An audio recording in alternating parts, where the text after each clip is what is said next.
Hello friends, welcomes to தீபி சுலகம். இன்றைக்கி நான் என் பொண்ணு பர்த்டேக்காக ஸ்பானிஷ் டிலைட் கேக் செஞ்சுருந்தேன். நான் வந்து 1.5 kg செஞ்சுருந்தேன். அதோடைய மெஷர்மெண்ட்ஸும் ரெசிப்பியும் உங்களோட ஷேர் பண்ணிக்கிறேன். வாங்க இப்போ கேக் எப்படி செய்யறதுன்னு பார்க்கலாம். ஸ்பானிஷ் டிலைட் கேக் செய்யறதுக்கான ட்ரை இன்க்ரீடியன்ஸ் எடுத்து இப்போ நம்ம சலிச்சு வச்சுக்கலாம். அதுக்கு நான் வந்து இப்போ 1.5 கப் மைதா மாவு எடுத்திருக்கேன். அதை வந்து இப்போ நம்ம ஒரு சல்லடையில் மாற்றி சலிச்சு வச்சுக்கலாம். இது வந்து 250 ml அளவுள்ள மெஷரிங் கப்பு.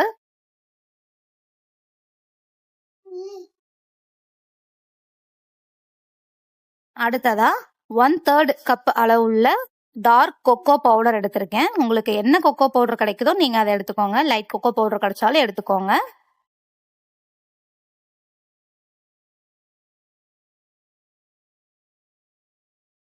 அடுத்ததா பேக்கிங் பவுடர் எடுத்திருக்கேன். அது வந்து 2 ஸ்பூன் எடுத்திருக்கேன் நான். அடுத்ததா பேக்கிங் சோடா 1.5 டீஸ்பூன் சேர்த்திருக்கேன். அதை போட்டுக்கலாம். அடுத்ததா 1/2 டீஸ்பூன் உப்பு. இது எல்லாத்தையும் ஒன்றா சேர்த்து சலிச்சுக்கலாம். எனக்கு கொஞ்சம் மாவெல்லாம் சேர்ந்து ஓவர்ஃப்ளோவாக இருக்கிறதுனால நான் விஸ்க் யூஸ் பண்ணுறேன். நீங்கள் கொஞ்சமாக இருந்தால் நீங்கள் அப்படியே டேப் பண்ணி நீங்கள் வந்து சலிச்சு எடுத்துக்கோங்க. இந்த மாதிரி நம்ம சலிக்கிறது எதுக்குன்னா, நல்லா சலிச்சுட்டு மாவு சேர்த்தாதான் நம்மளுக்கு கேக் வந்து நல்லா சாஃப்டாகவும் ஃப்ளஃபியாகவும் கிடைக்கும். அதுக்காக தான் இந்த ப்ராசஸ் நம்ம பண்ணுறது. எவ்வளோக்கு எவ்வளோ நம்ம சலிக்கிறோமோ அவ்வளோக்கு அவ்வளோ வந்து நம்மளுக்கு கேக் சாஃப்டாக வரும். 2லேருந்து 3 வாட்டி சலிச்சுக்கிறது ஓகே, பெட்டராக இருக்கும். நல்லா சலிச்சுக்கலாம்.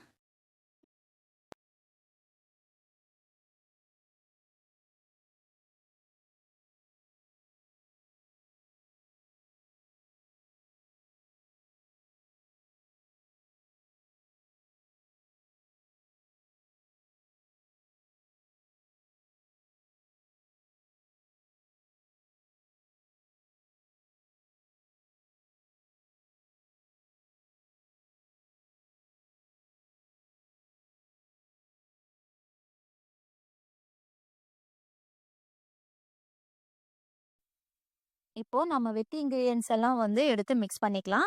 அதுக்கு நான் ஒரு பவுலில் 6 முட்டை உடச்சி வச்சுருக்கேன். இதுக்கு வந்து இந்த பவுலும் அந்த பீட் பண்ணுற ராடும் வந்து ஈரம் இல்லாமல் இருக்கணும். அப்போ தான் வந்து எக்கு நல்லா பீட் ஆகி பொங்கி கிடைக்கும். அடுத்ததான் வெனிலா எசன்ஸ். இது வந்து நான் 2 டேபிள் ஸ்பூன் எடுத்துக்கிறேன். எனக்கு வந்து மூடிலேயே மெஷர்மெண்ட் தெரியுங்கிறதுனால நான் மூடிலேயே வச்சு ஊற்றிக்கிறேன்.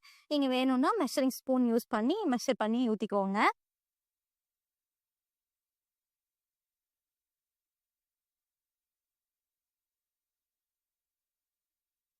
பீட்டரை ஃபஸ்ட்டு ஸ்பீடில் வச்சு நான் பீட் பண்ணிக்கிறேன்.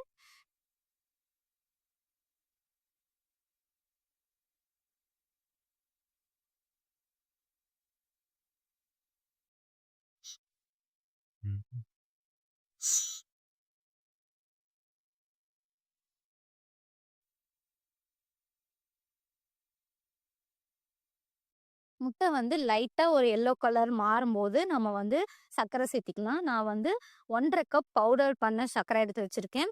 பவுட்ரு பண்ணதுக்கப்புறமா 1.5 கப் கலந்து எடுத்துக்கோங்க. இதை வந்து நம்ம கொஞ்சம் கொஞ்சமாக ஆட் பண்ணி பீட் பண்ணிக்கலாம். ஒரே முட்டை சேர்த்துடக்கூடாது, கொஞ்சம் கொஞ்சமாக தான் சேர்த்து பீட் பண்ணணும்.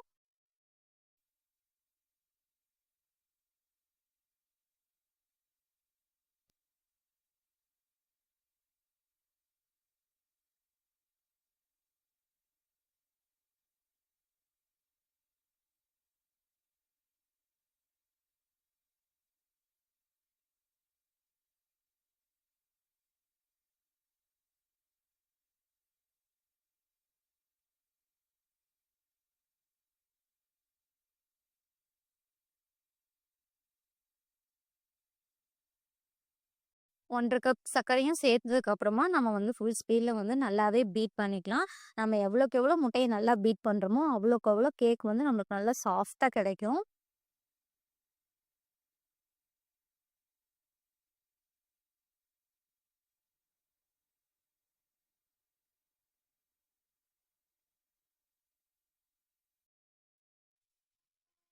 இப்போ பாருங்க, நான் வந்து முட்டையை நல்லாவே வந்து பீட் பண்ணிட்டேன்.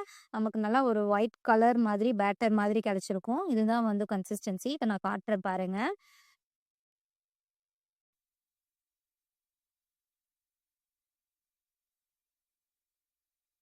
இந்த மாதிரி இப்படி எடுத்து இது பண்ணீங்கன்னா, இந்த மடிப்பு மடிப்பா விழுகுதுல்ல, அந்த மாதிரி விழுந்தா நம்மளுக்கு வந்து எக் வந்து நல்லா பீட் ஆயிருச்சு அப்படின்னு அர்த்தம்.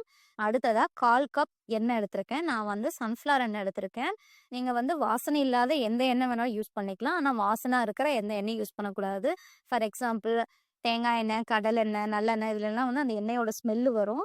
அதெல்லாம் வந்து யூஸ் பண்ணக்கூடாது. வாசனை இல்லாத எந்த எண்ணெய் வேணாலும் யூஸ் பண்ணிக்கலாம். இத வந்து சும்மா ஒரு 1 செகண்ட் 1 நிமிஷத்துக்கு வந்து நல்லா பீட் பண்ணிக்கோங்க. இது ரொம்ப பீட் பண்ணணும்னு அவசியம் இல்ல. ரொம்ப பீட் பண்ணீங்கன்னா, கேக் வந்து ஒரு மாரி ஹார்ட் ஆயிரும்.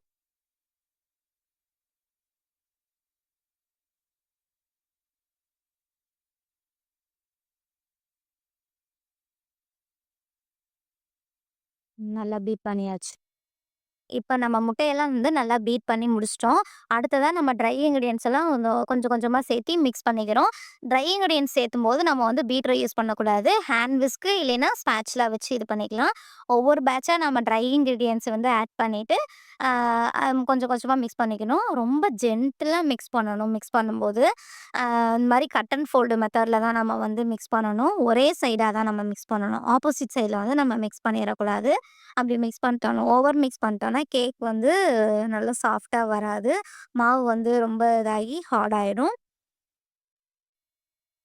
கொஞ்சம் கொஞ்சமா நம்ம ஃபர்ஸ்ட்டு ஒரு பேட்ச் வந்து மாவு, அடுத்த ஒரு பேட்ச் வந்து பாலு. இப்படி மாவு, பாலுன்னு 2யும் கொஞ்சம் கொஞ்சமா ஆட் பண்ணி நம்ம மிக்ஸ் பண்ணிக்கலாம். அதாவது ஜென்டிலா மிக்ஸ் பண்ணிக்கோங்க. எனக்கு வந்து ஹேண்ட் விஸ்க் வச்சு யூஸ் பண்றது கொஞ்சம் ஈஸியா இருக்குங்கிறனால நான் விஸ்க் யூஸ் பண்றேன். நீங்க வந்து ஸ்பேச்சுலாலயே கூட யூஸ் பண்ணிக்கலாம். ஆனா கட் அண்ட் ஃபோல்ட் மெத்தட்ல தான் நீங்க வந்து அ மாவ மிக்ஸ் பண்ணணும். இந்த மாதிரி.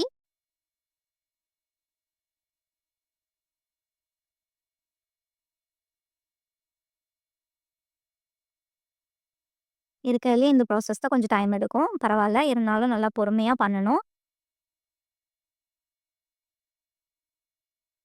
வந்துச்சு.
இப்போ நான் மாவ வந்து எல்லாத்தையும் மேல மிக்ஸ் பண்ணிட்டேன்.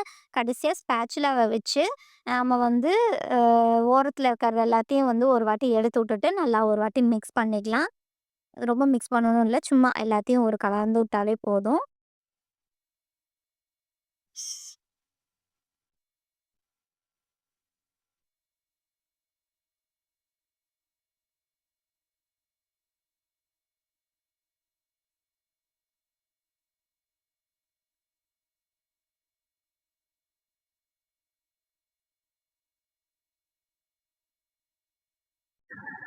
இப்போ வந்து நம்ம ஓடிஜியை ப்ரீஹீட் பண்ணிக்கலாம். அதுக்கு நான் வந்து என்னோடய ஓடிஜியில் 4 செட்டிங்ஸ் இருக்குது. முதல்ல டெம்பரேச்சர் செட் பண்ணிக்கிறேன். டெம்பரேச்சர் வந்து 180 டிகிரிக்கு வச்சுக்கிறேன். மோடு வந்து பேக்கிங் மோடு செட் பண்ணிக்கிறேன். அதாவது 2 ராடும் ஆனில் இருக்க மாதிரி. என்னோடய ஓவனில் வந்து கன்வெக்ஷன் ஆப்ஷன் இருக்கிறதுனால நான் கன்வெக்ஷன் வச்சுருக்கேன். உங்கள்கிட்ட இல்லைன்னா நீங்கள் ஸ்கிப் பண்ணிக்கோங்க. டைம் வந்து 10 நிமிஷம் ப்ரீஹீட் ஆகிறதுக்கு விட்டுருக்கேன். இந்த மாதிரி லைட் இருந்தது அப்படின்னா ஓவன் வந்து ப்ரீஹீட் ஆக ஆரம்பிச்சிருச்சு அப்படின்னு அர்த்தம். இப்போ நம்ம வந்து பேட்டர் பீட் பண்ணி முடிச்சாச்சு. இது வந்து நான் இப்போது 8 இன்ச் பேக்கிங் பேனில் நான் வந்து பார்ச்மெண்ட் பேப்பர் போட்டு லைன் பண்ணி வச்சுருக்கேன். அதில் வந்து நம்ம இந்த பேட்டரை சேர்த்துக்கலாம்.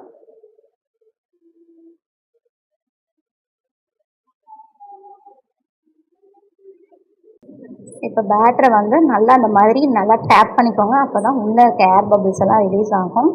இப்படி டேப் பண்ணிவிட்டு முடிஞ்சால் ஏதாவது ஒரு டூத் பிக் மாதிரி ஏதாவது உள்ளே வச்சு ஒரு கலர் ஒரு மாதிரி கிண்டி விட்டிங்கன்னா அது ஏர் பபிள் எல்லாம் ரிலீஸ் ஆயிரும். நான் டேப் மட்டும் பண்ணிக்கிறேன்.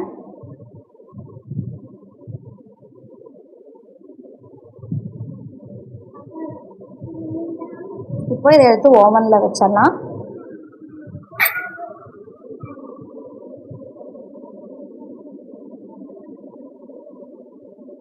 வச்சுட்டு நான் வந்து 180 டிகிரியில் வந்து 40 நிமிஷம் பேக் பண்ணிக்கிறேன். அதுக்கப்புறம் நீங்கள் பார்த்துட்டு கூட ஒரு 10 நிமிஷம் கூட குறைய வச்சுக்கோங்க. 40 நிமிஷம் கரெக்டாக இருக்கும். இப்போது நம்ம வந்து கேரமல் சாஸ் ரெடி பண்ணிக்கலாம். அதுக்கு நான் இந்த மாதிரி ஒரு பேன் எடுத்திருக்கேன். அதில் வந்து 1/3 கப் அளவுக்கு நார்மல் ஒயிட் சுகர் எடுத்திருக்கேன். அதை வச்சு இப்போ நம்ம அந்த பேனில் ஆட் பண்ணிக்கலாம். இப்போ நம்ம ஆட் பண்ண அந்த சுகரை வந்து அடுப்பில் வச்சு அடுப்பை வந்து ஆன் பண்ணிக்கலாம். நான் வந்து அடுப்பை ஃபுல் சிம்மில் வச்சுருக்கேன். ஃபுல் சிம்மில் வச்சுட்டு நம்ம வந்து அந்த சர்க்கரையை வந்து கிளறி கொடுத்துட்டே இருக்கணும். சப்போஸ் நீங்கள் கிளறாமல் விட்டுட்டீங்க அப்படின்னா அந்த சுகர் வந்து அடிப்பிடிச்சி நம்மளுக்கு இதாகிடும். அது இல்லாமல் நீங்கள் வந்து கேரமலைஸ் பண்ணும்போது சர்க்கரை வந்து அதிகமாக கருக விட்டுறாதீங்க. கருகிடுச்சுன்னா கசப்பாயிடும்.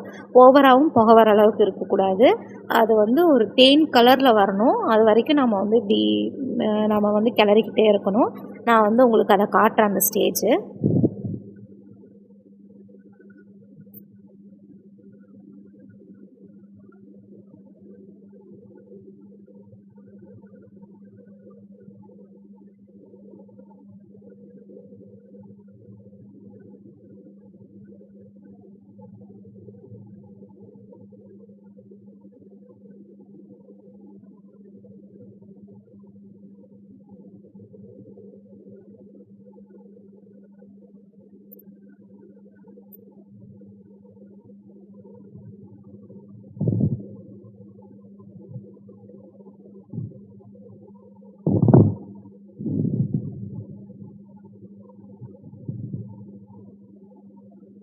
இப்போ பாருங்கள், நம்மளுக்கு அந்த சுகர்லாம் கரைஞ்சி ஒரு மாதிரி கலர் மாறி வருது.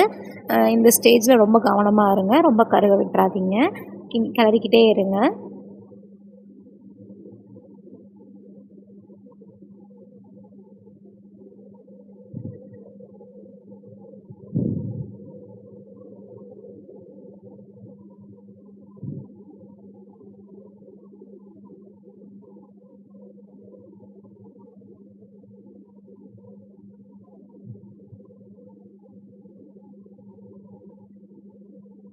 இப்போ பாருங்கள், எனக்கு வந்து நல்லாவே கலர் மாறி வந்துடுச்சு.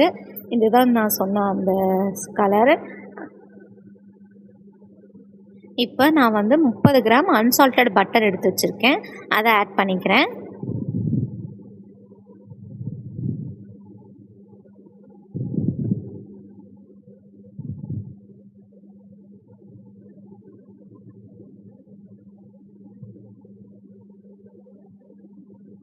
பட்டர் நல்லா கரைஞ்சதையும் நம்ம வந்து எந்த கப்பில் வந்து சுகர் எடுத்தோமோ அதே கப்பு அளவுக்கு விப்பிங் க்ரீம் எடுத்துக்கிட்டேன். நீங்கள் விப்பிங் க்ரீம், ஃப்ரெஷ் க்ரீம் எது வேணாலும் எடுத்துக்கலாம். நான் வந்து விப்பிங் க்ரீம் தான் எடுத்திருக்கேன். அதை ஆட் பண்ணிக்கலாம். இந்த விப்பிங் க்ரீம் ஆட் பண்ணதுக்கப்புறம் வந்து நம்மளுக்கு அது வந்து கொஞ்சம் கெட்டியாகிற மாதிரி இருக்கும். அதனால் நீங்கள் வந்து பயந்துடாதீங்க. அது வந்து நம்ம அப்படியே கிளறிக்கிட்டே இருக்கும்போது அந்த சூட்டில் நல்லா மெல்ட் ஆகி எல்லாம் ஒன்றா கலந்து வரும். அது கொஞ்சம் டைம் ஆகும். நீங்கள் வந்து கைவிடாமல் கிளறிக்கிட்டே இருங்க. அது சூட்லேயே இதாயிரும். அடுப்பை வந்து கொஞ்சம் சிம்லேயே வச்சு இது பண்ணுங்கள். இது கொஞ்சம் லென்த்தி ப்ராசஸ் தான். பட் நம்ம பண்ணுறது வந்து ப்ராப்பராக பண்ணோம்னா இதாக இருக்கும்.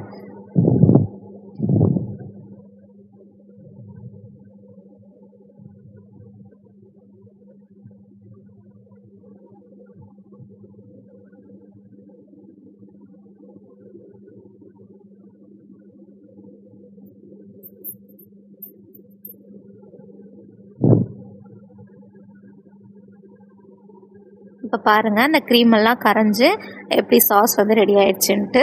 இந்த மாதிரி நல்லா பர்ஃபெக்டாக வந்து வரணும்.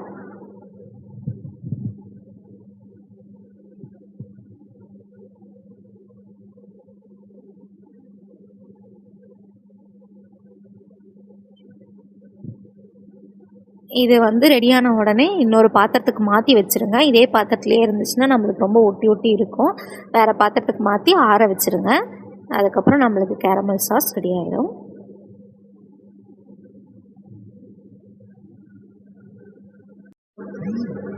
இப்போ நம்ம வந்து க்ரீமில் ஆட் பண்ணுறதுக்காக காஃபி சிரப் தயார் பண்ண போகிறோம். அதுக்கு நான் வந்து 1 டேபிள் ஸ்பூன் சுடு தண்ணி எடுத்து வச்சுருக்கேன். அதுக்குள்ளே நம்ம 1 டேபிள் ஸ்பூன் சர்க்கரை ஆட் பண்ணிக்கலாம். அடுத்தது வந்து நான் வந்து ப்ரூ காஃபி தூள் எடுத்து வச்சுருக்கேன் 1 டேபிள் ஸ்பூன். அதையும் நம்ம ஆட் பண்ணி எல்லாத்தையும் ஒன்றா வச்சு மிக்ஸ் பண்ணிட்டோம்னா நம்மளுக்கு காஃபி சிரப் ரெடி ஆகிடும். நம்ம மிக்ஸ் பண்ணிக்கலாம்.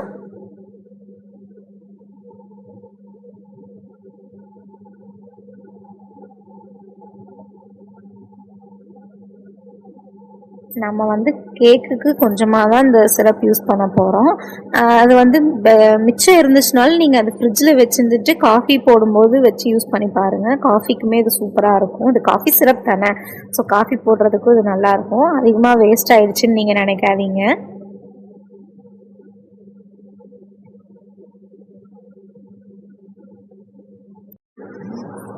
இப்போ நம்ம கேக்குக்கான க்ரீம் தயார் பண்ணிக்கலாம். அதுக்கு வந்து நான் 1.5 கப் ஹெவி விப்பிங் க்ரீம் எடுத்து வச்சுருக்கேன்.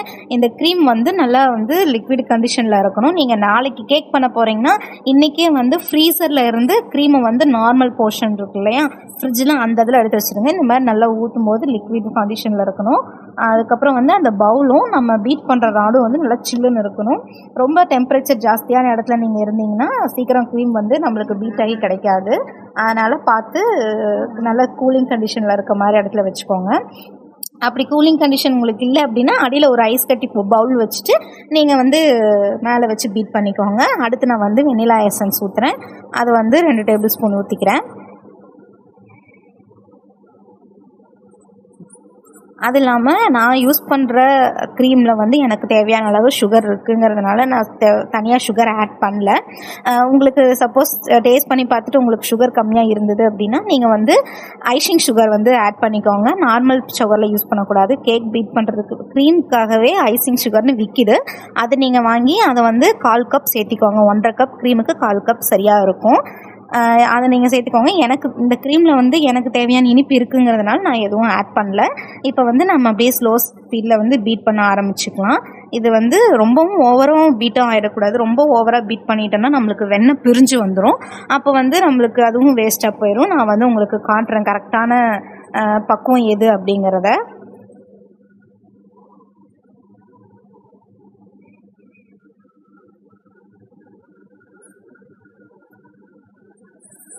இந்த மாதிரி வரி வரியாக வருது இல்லையா, இப்படி வர ஆரம்பிச்சிருச்சுனாலே நம்மளுக்கு வந்து க்ரீம் வந்து பீட் ஆக்கி முடிய போகுது அப்படிங்கிறதுக்கான ஒரு அர்த்தம்.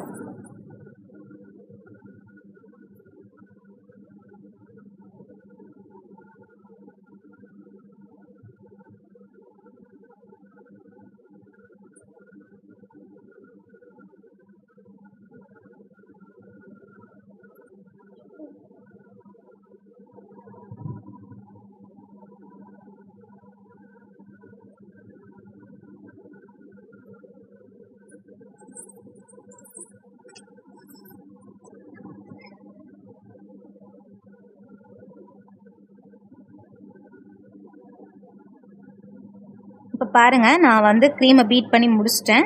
நம்ம இப்படி அந்த ராடு உள்ளே விட்டு வெளியே எடுக்கும்போது அந்த மாதிரி ஸ்டிஃப் பீக்ஸ் தெரியுது இல்லையா, அந்த மாதிரி நின்றுச்சு அப்படின்னா அது வந்து நம்மளுக்கு க்ரீம் வந்து கரெக்டான பக்குவத்தில் பீட் ஆகிருக்கு அப்படின்னு அர்த்தம். அப்படி இல்லைன்னா நம்ம இன்னொரு மெத்தட்லையும் செக் பண்ணிக்கலாம். இந்த மாதிரி ஸ்பேச்சுலாவில் கொஞ்சமாக க்ரீமை எடுத்துட்டு அதை வந்து நீங்கள் இப்படி தலைகளை திருப்புனீங்கன்னா அது வந்து கீழே விழுகாமல் அப்படியே அதில் ஒட்டி நிற்கணும். அதுதான் வந்து கரெக்டான பக்குவம். இது ரெண்டுலையும் நீங்கள் எது வேணாலும் யூஸ் பண்ணி நீங்கள் தெரிஞ்சுக்கலாம்.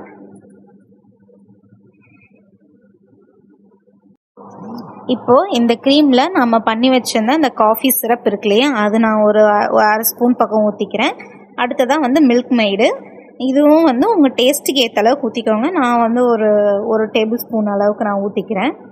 இது வந்து நம்ம டேஸ்ட்டுக்கு ஏற்ற அளவுக்கு நம்ம சேர்க்குறது தான். இந்த க்ரீம் வந்து நம்ம சேர்த்து வச்சு சாப்பிடும்போது கேக் வந்து ஒரு கேக் சாப்பிட்ற மாதிரி ஒரு ஃபீல் இருக்காது. ஒரு நல்ல ஒரு ஐஸ்கிரீம் சாப்பிட்ற ஃபீல் கிடைக்கும். நல்ல ஒரு ரிச்சான கேக் இது. நீங்கள் செஞ்சு பார்த்தீங்கன்னா உங்களுக்கே அது புரியும். ஏன்னா நம்ம எல்லாமே சேர்த்துற எல்லாமே வந்து நல்லா ரிச்சான ஒரு விஷயம். காஃபி சிரப்பு, மில்க் மெய்டு, அப்புறம் நம்ம ஹோம்மேடாக தயாரித்தோம் இல்லையா அந்த கேரமல் சாஸு, அதுவும் வந்து நான் சேர்த்திக்கிறேன். இதை நீங்கள் வீட்லேயும் செய்யலாம், இல்லைன்னா உங்களுக்கு கடையில் ரெடிமேடாகவும் கிடைக்கும். எனக்கு இங்கே கிடைக்கல அப்படிங்கன்னா நான் வீட்லேயே செஞ்சதை நான் யூஸ் பண்ணிக்கிறேன். இல்லை உங்களுக்கு வீட்டில் செய்ய கஷ்டமாக இருக்குன்னா நீங்கள் வந்து கடையில் ரெடிமேடாக கிடைக்கிறத கூட வாங்கி யூஸ் பண்ணிக்கோங்க. அடுத்து வந்து நான் நியூட்ரெல்லா சேர்த்திக்கிறேன்.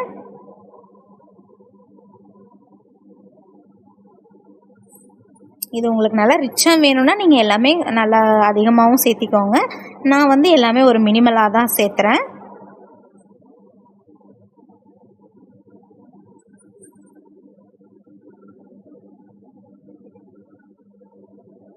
அடுத்ததாக பூஸ்ட்டு நான் வந்து இந்த மாதிரி 5 ரூபா ஷேஷெட் பாக்கெட்டில் 2 பேக்கெட் ஆட் பண்ணுறேன். எனக்கு அது கரெக்டாக இருக்கும்.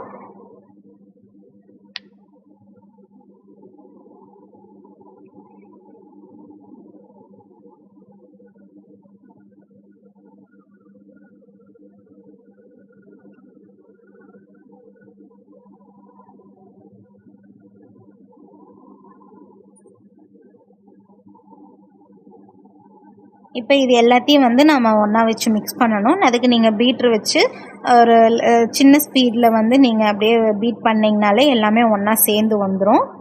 ரொம்ப பீட் பண்ணணும்னு அவசியம் இல்லை. இது எல்லாமே ஒன்றா கலந்து மிக்ஸ் ஆகிற அளவுக்கு நீங்கள் பீட் பண்ணாலே போதும். ஓரத்தில் இருக்கிறதெல்லாம் வந்து நல்லா உள்ளே எடுத்து விட்டு பீட் பண்ணிக்கோங்க.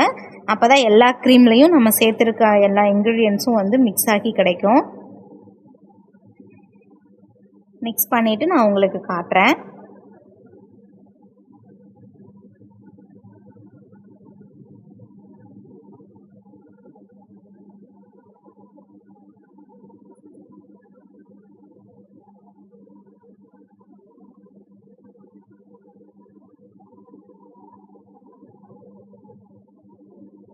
இப்போ பாருங்கள் நான் மிக்ஸ் பண்ணிட்டேன்.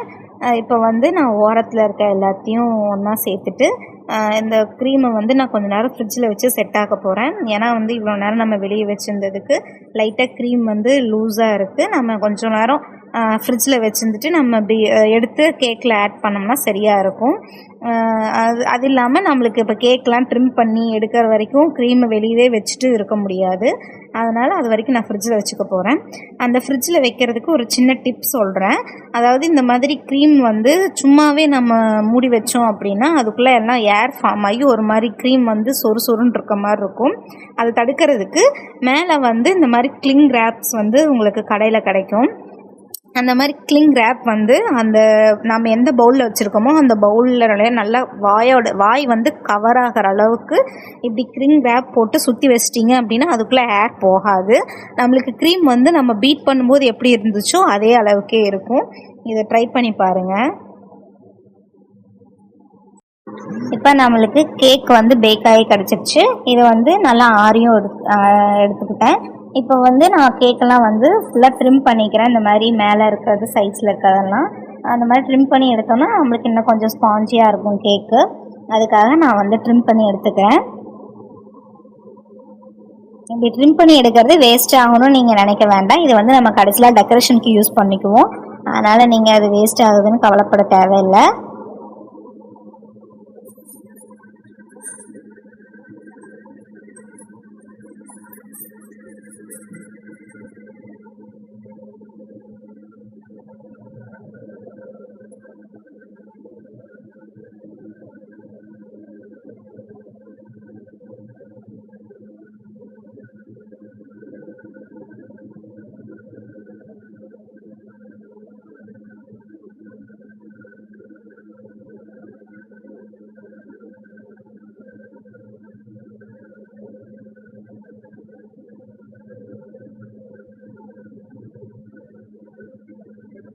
இப்போ நான் கேக்கை வந்து ட்ரிம் பண்ணி முடிச்சிட்டேன். இப்போ வந்து நான் 3 பீஸாக ஈக்குவல் பீசஸாக கட் பண்ணி வச்சுக்கிறேன். அதை கட் பண்ணிவிட்டு நான் உங்களுக்கு காட்டுறேன்.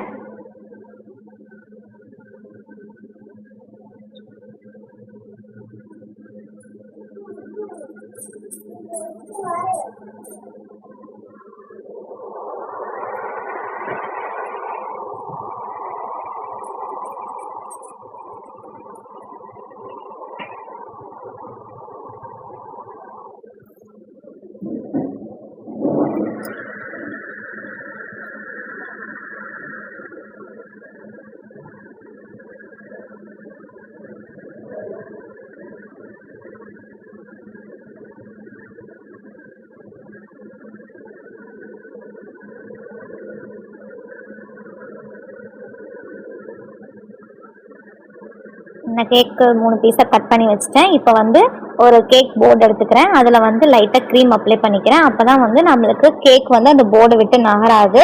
அதுக்காக தான் இந்த மாதிரி க்ரீம் வைக்கிறது. இப்போ ஃபஸ்ட்டு பீஸ் கேக் எடுத்து வச்சுட்டு அது மேலே வந்து நம்ம சுகர் சிரப் ஆட் பண்ணுறோம். அந்த சுகர் சிரப் வந்து எப்படி தயாரிக்கணும் அப்படின்னா தண்ணி, சர்க்கரை இது ரெண்டையும் ஒன்றா மிக்ஸ் பண்ணுறது தான் சுகர் சிரப்பு. இப்போ நான் வந்து இந்த மாதிரி ரெடி பண்ணி வச்சுருக்கேன். இதை வந்து நம்ம ஆட் பண்ணிக்கலாம்.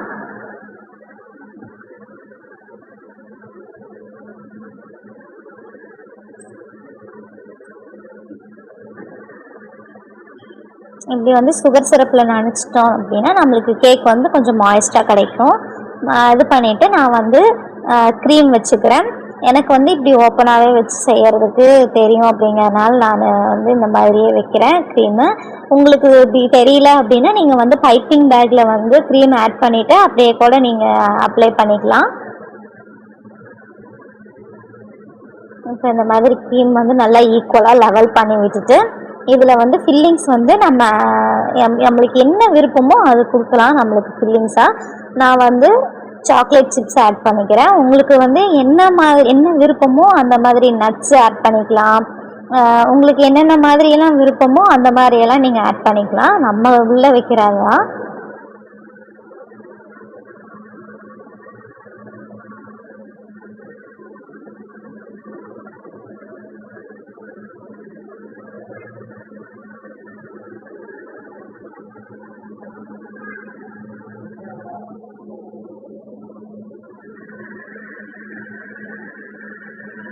நான் வந்து dark chocolate chips and white chocolate chips, Milkmaid இது 3 ஆட் பண்ணிக்கிறேன்.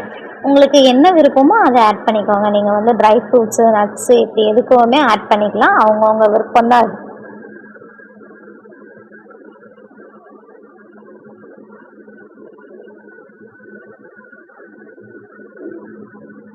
இப்போ அடுத்த லேயர் கேக் வச்சுட்டேன். இதே ப்ராசஸ் தான் நம்ம எல்லா லேயருக்கும் பண்ண போகிறோம்.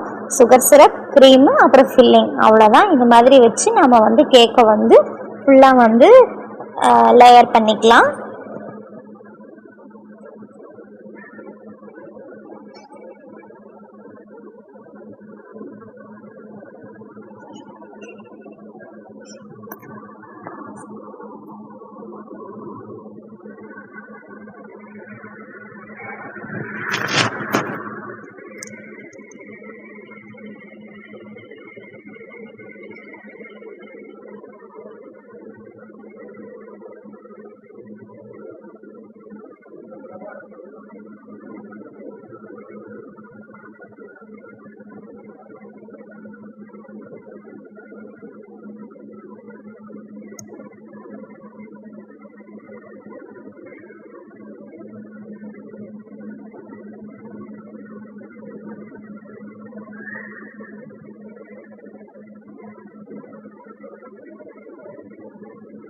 இப்போ கடைசியாக எல்லா லேயரும் வச்சு முடிச்சதுக்கப்புறம் க்ரீம் வச்சு நான் வந்து க்ரம் கோட் கொடுத்துக்கிறேன்.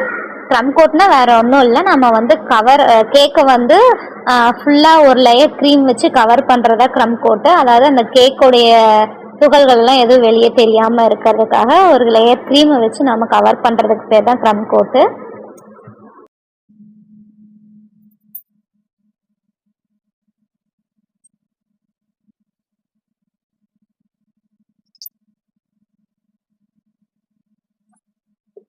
இப்போ நான் க்ரம் கோட் கொடுத்து முடிச்சிட்டேன். இதை வந்து கொஞ்சம் நேரம் செட் ஆகிறதுக்கு நான் வந்து ஃப்ரிட்ஜில் வச்சு எடுத்துக்கிறேன்.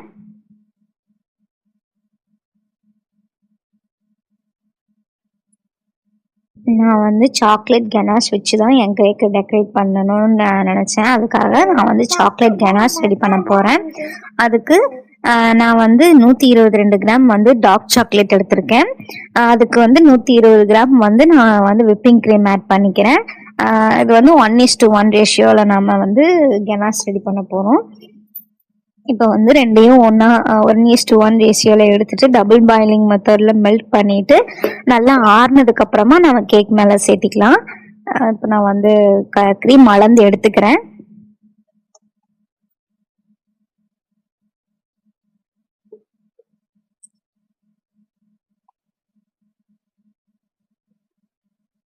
அடுப்பை ஆன் பண்ணிட்டு ஒரு பேன்ல தண்ணி வச்சிருக்கேன். இந்த தண்ணி கொதிச்சதுக்கு அப்புறமா நம்ம சேர்த்துருக்கோம் இல்லையா சாக்லேட்டும் கிரீமும், அந்த பாத்திரத்தை மேலே வச்சு இந்த டபுள் பாயிலிங் மெத்தட்ல கொதிக்க வச்சுக்கலாம்.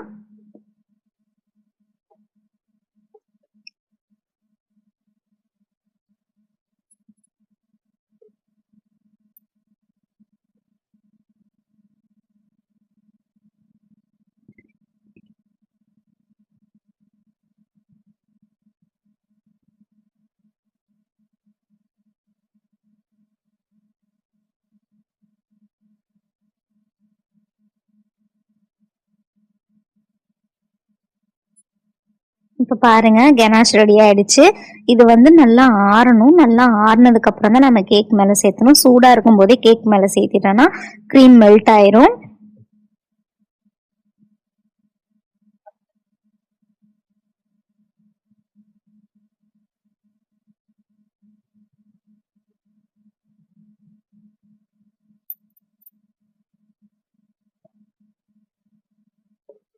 இந்த கேக் வந்து டெக்கரேட் பண்ணுறது எல்லாமே நம்மளுடைய கிரியேட்டிவ் தாங்க. நான் வந்து சாக்லேட் கெனாஷ் வச்சு மெல்ட் பண்ணி ஊற்றி டெக்கரேட் பண்ணுறேன். உங்களுக்கு இப்படி பிடிக்கல அப்படின்னா நீங்கள் வந்து க்ரீமை வச்சே வந்து நிறையா நாசில்ஸ் எல்லாம் கடையில் கிடைக்குது.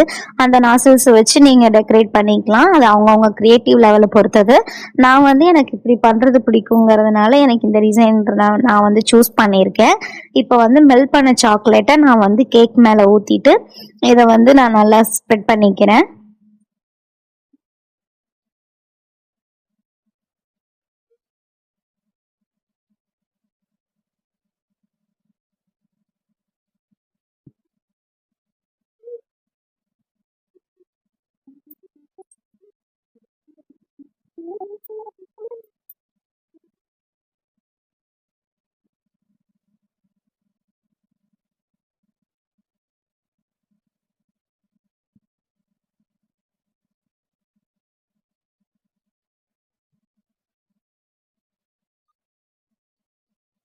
இப்போ வந்து நான் ஃபுல்லாக சாக்லேட்லாம் மெல்ட் பண்ணி ஊற்றிட்டேன். நான் மேலே வந்து மில்க் மெய்ட் எடுத்து கொஞ்சமாக நான் அப்படி லைன் பை லைனாக போட்டுக்கிறேன். உங்களுக்கு அப்படி மில்க் மெய்ட் இல்லைன்னா நீங்கள் வந்து ஒயிட் சாக்லேட்டை கூட நீங்கள் மெல்ட் பண்ணி இந்த மாதிரி சேர்த்திக்கலாம். இதெல்லாம் நம்மளோட க்ரியேட்டிவிட்டி தான். நான் அந்த மாதிரி சும்மா சேர்த்து நான் வந்து டெக்கரேட் பண்ணிக்கிறேன்.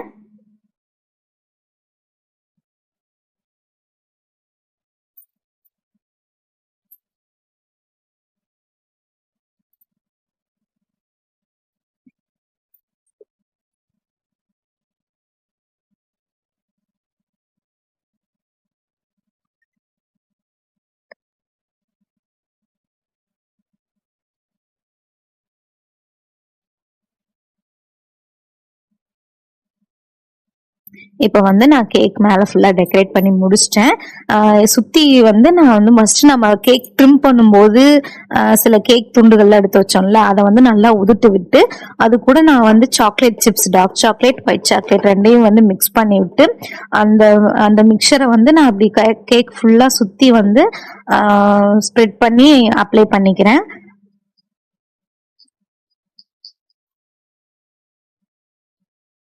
கடைசியாக இந்த மாதிரி ஒரு ஸ்பேட்சுலா வச்சு நீங்கள் வந்து அமுத்தி விட்டுக்கோங்க. அப்போ வந்து அந்த கேக்கை விட்டு அது நகராமல் இருக்கும். இதெல்லாம் நம்மளுடைய ஓன் டெக்கரேட்டிவ் ஐடியாஸ் தான். உங்களுக்கு எப்படி விருப்பமோ நீங்கள் அப்படியெல்லாம் டெக்கரேட் பண்ணி அவ்வளோதான். இப்போ நான் வந்து ஃபுல்லாகவே டெக்கரேஷன் முடிச்சிட்டேன். கடைசியில் வந்து நீங்கள் கேக்குக்கு மேலே ஏதாவது வேர்டிங்ஸ் எழுதணும் அப்படின்னா அதையும் எழுதி நீங்கள் வந்து டெக்கரேஷனை ஃபினிஷ் பண்ணிக்கோங்க. நான் வந்து ஹாப்பி பர்த்டேன்னு சொல்லி நான் எழுதிட்டு என்னோட டெக்கரேஷனை ஃபினிஷ் பண்ணிக்கிறேன். சப்போஸ் உங்களுக்கு எழுதுறதுக்கு வரலைன்னா உங்களுக்கு வந்து டாப்பர்ஸ் வாங்க கிடைக்கும் கடைகளில். நீங்கள் அதை வாங்கி கூட நீங்கள் மேலே வச்சு டெக்கரேட் பண்ணிக்கலாம். இப்போ நான் வந்து ஹாப்பி பர்த்டேன்னு எழுதி என்னோட டெக்கரேஷனை முடிச்சுக்கிறேன். இப்போ கேக் செஞ்சு முடிச்சாச்சு. உங்களுக்கு வந்து இந்த கேக் வீடியோ ரொம்ப பிடிச்சிருந்துச்சுன்னா ப்ளீஸ் கமெண்ட் பண்ணுங்க. செஞ்சுட்டு உங்க ஃபீட்பேக்கை வந்து கமெண்ட்ஸ்ல சொல்லுங்க. நம்ம சேனலை சப்ஸ்கிரைப் பண்ணி சப்போர்ட் பண்ணுங்க. தேங்க்ஸ் ஃபார் வாட்சிங்.